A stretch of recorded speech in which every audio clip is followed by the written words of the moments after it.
অপু বিশ্বাস মাংস রান্না করে রেখে দেন, রাতে শাকিব খান এসে খাওয়া দাওয়া করেন। ঢালিউডের কুইন খ্যাত চিত্রনায়িকা তিনি। এক সময়ে শাকিব খানের সঙ্গে গড়ে তুলেছিলেন জনপ্রিয় জুটি। একাধিক ঈদে এই জুটির চলচ্চিত্র মুক্তি পেয়েছে। লাইট ক্যামেরা অ্যাকশন, স্টারডমের সেই জীবনে ছন্দপতন ঘটলেও এখনও দর্শকদের ভালোবাসা উৎফুল্ল তিনি। সংসার, সন্তান, সামাজিকতার পাশাপাশি এখনও তিনি ক্যামেরার সামনে সমান সজীব।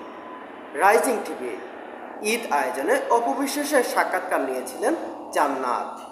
সেখানে তিনি এ বিষয়ে অনেক মন্তব্য করেন।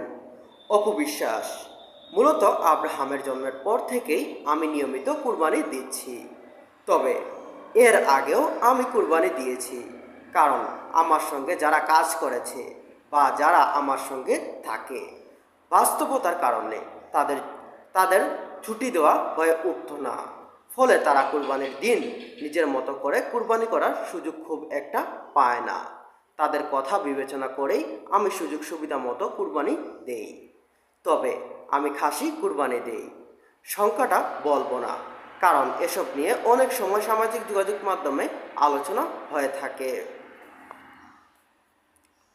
অপু বিশ্বাস: গত বছরে সে একটু ভয় পেয়েছিল, কুরবানি দেখতে চাচ্ছিল না। তবে যখন মাংস কাটাকাটি শুরু হলো তখন সে খুব এটা এনজয় করলো।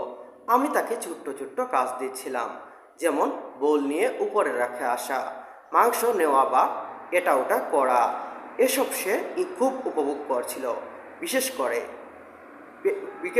করে প্যাকেটিংয়ের সময় প্যাকেট খোলা বা প্যাকেট ধরে রাখা খুব আনন্দ করছিল সে।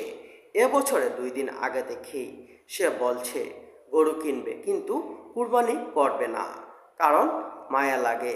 তার কাছে গরুটা বন্ধু মনে হয়। সে ভাবছে গরুর সঙ্গে কথা বলবে, গরুকে নাকি বিস্কুট খাওয়াবে।